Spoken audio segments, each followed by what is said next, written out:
پرانے زمانے کے اندر تو جو تراویح پڑھتا تھا اس کو بھی مبارک دی جاتی تھی کہ نے 30 دن نماز تراویح پڑھی ہے، لیکن آج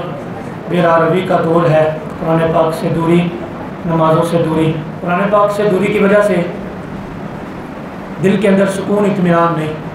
اللہ کے حبیب علیہ السلام نے تو فرما دیا کہ روزہ اور قرآن کل قیامت میں تمہاری شفاعت کرے گا۔ یہ خوبصورت شکل میں اللہ کی بارگاہ میں روزہ حاضر ہوگا، یا اللہ یہ تیرا بندہ صبح سے لے کے شام تک بھوکا رہا، یا اپنی بیوی سے بھی دور رہا، حالانکہ پورا سال اس کے لیے جائز تھا، لیکن تیرا حکم تھا قریب نہیں جانا، قریب جانے سے مراد ہم بستری نہیں کرنے، تیرے حکم کی وجہ سے، روزہ رکھنے کی وجہ سے یہ دور رہا، یہ گناہوں سے دور رہا کہ تیرا حکم ہے، اس نے جھوٹ نہیں بولا تیرا حکم ہے، اس نے غیبت نہیں کی تیرا حکم ہے، روزے کو پورا کیا، تو اللہ فرمائے گا تو کیا چاہتا ہے؟ تو وہ روزہ جو خوبصورت شکل کے اندر اللہ کی بارگاہ میں حاضر ہو کہے گا یا اللہ میری خواہش ہے کہ اس کو جنت کا پروانہ جاری کیا جائے، تیری شفاعت ہے، جا تیری وجہ سے میں نے اس کو جنت عطا فرما دی۔ اسی طرح جس نے قرآن پڑھا، قرآن سنا، قرآن پاک سے محبت کی، قرآن پاک خوبصورت شکل کے اندر اللہ کی بارگاہ میں حاضر، اللہ یہ تیرا بندہ صبح شام مجھے پڑھا کرتا تھا، مجھے چما کرتا تھا، آنکھوں سے لگایا کرتا تھا، مجھ سے محبت کرتا تھا، جب قرآن پڑھا جاتا یہ خاموشی سے سنتا تھا، جو سننے کی غرض سے بیٹھا اس کے لیے لازم ہے قرآن پاک سننا، اور اس کے علاوہ مولا یہ قرآن پاک کی آیات بینات پڑھ کر اپنے والدین کے لیے دعا بھی کرتا، مناجات کرے گا اللہ کی بارگاہ میں، اللہ فرمائے گا تو کیا چاہتا ہے؟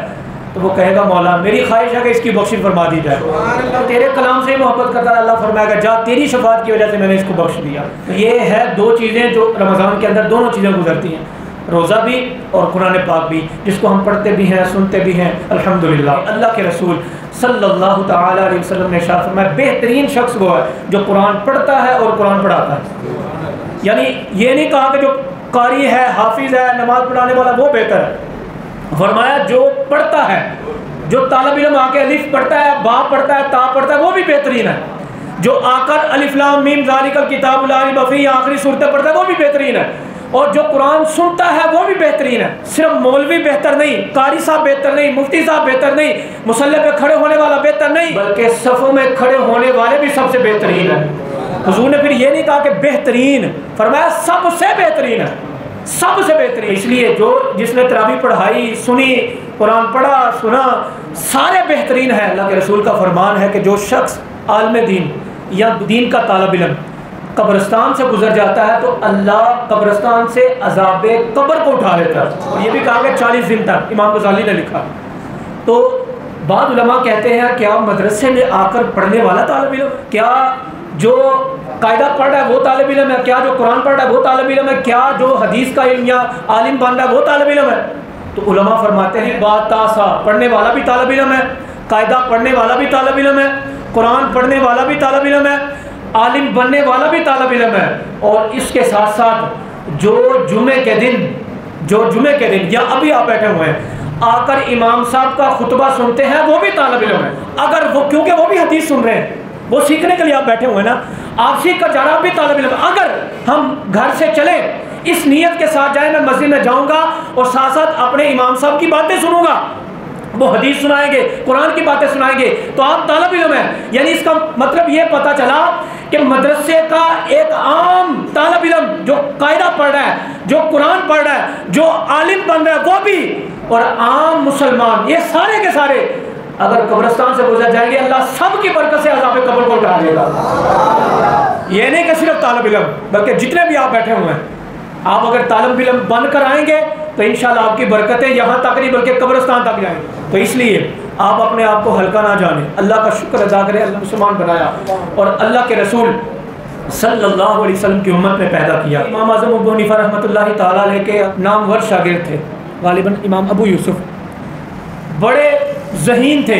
یہ 2-4 دن آپ کی مجلس میں آئے تو آپ نے محسوس کیا استاد اپنے شاگرد کو پیپروں سے نہیں پہچانتا،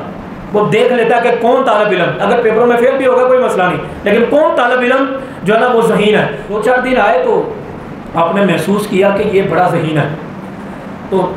اس کے بعد امام ابو یوسف نے آنا چھوڑ دیا۔ آپ نے ان کے گھر پیغام بھجوایا کہ یہ کیوں نہیں پڑھنے آ رہا، تو ان کی والدہ نے کہا ان کے والد صاحب غالباً فوت ہو گئے اور یہ اکیلا کمانے والا ہے، ہم نے اپنے گھر کا سسٹم بھی چلانا ہے، تم تو مولوی ہو، جیسے آج کل کہتے ہیں تسی تو مولوی ہو، اسی اپنے گھر کا نظام بھی چلانا ہے، کاروبار بھی کرنا ہے۔ وہ کہتے ہیں تسی تو مولوی ہو، تہاڈا تے کام تے ہور کوئی ہے نہیں، تے اسی اپنے گھر کا سسٹم ہی چلانا ہے، اکلا کمان والا ہے تے سارے گھر اور کوئی کمان والا بھی نہیں۔ امام ابو یوسف رحمۃ اللہ تعالیٰ علیہ کا جب یہ پیغام امام اعظم ابو حنیفہ نے سنا نا تو آپ نے فرمایا تمہارے گھر کا خرچہ کتنا ہے؟ تو انہوں نے بتایا اتنا ہے۔ تو آپ نے فرمایا جتنا خرچہ مہینے کا وہ مجھ سے لے لیا کرو، لیکن تم نے آ کے پڑھنا کرنا۔ پھر لوگوں نے دیکھا کہ وہ وقت کا امام بنا اور غالباً وہ چیف جسٹس بھی بنے امام ابو یوسف اس زمانے کے۔ تو آپ اندازہ کر سکتے ہیں امام اعظم ابو حنیفہ رحمۃ اللہ تعالیٰ علیہ کی کتنی خوبصورت نظر تھی کہ آپ نے دیکھ لیا کہ مستقبل کا مسلمانوں کا رہنما بنے گا۔ آپ نے قربانی دے دی کہ میں مہینے کا تمہیں سب کچھ دے دیا کروں گا۔ تو اس لیے یہ پیسے ویسے یہ جو لفافے ہیں، لفافے میں کتنے پیسے آ جائیں گے؟ لاکھ روپے آ جائے گا زیادہ سے زیادہ، 50,000 آ جائے گا، 2 لاکھ آ جائے گا، یہ لفافہ پھٹ جائے گا، اس سے زیادہ پیسے آئیں گے۔ لیکن اللہ اتنا عطا فرماتا ہے، اتنا دیتا ہے کہ جو اللہ کے راستے میں آ جاتا ہے کہ لوگ گمان کرتے ہیں۔ اللہ کی رضا کے لیے کام کرو گے تو اللہ تمہیں سب کچھ عطا فرمائے گا۔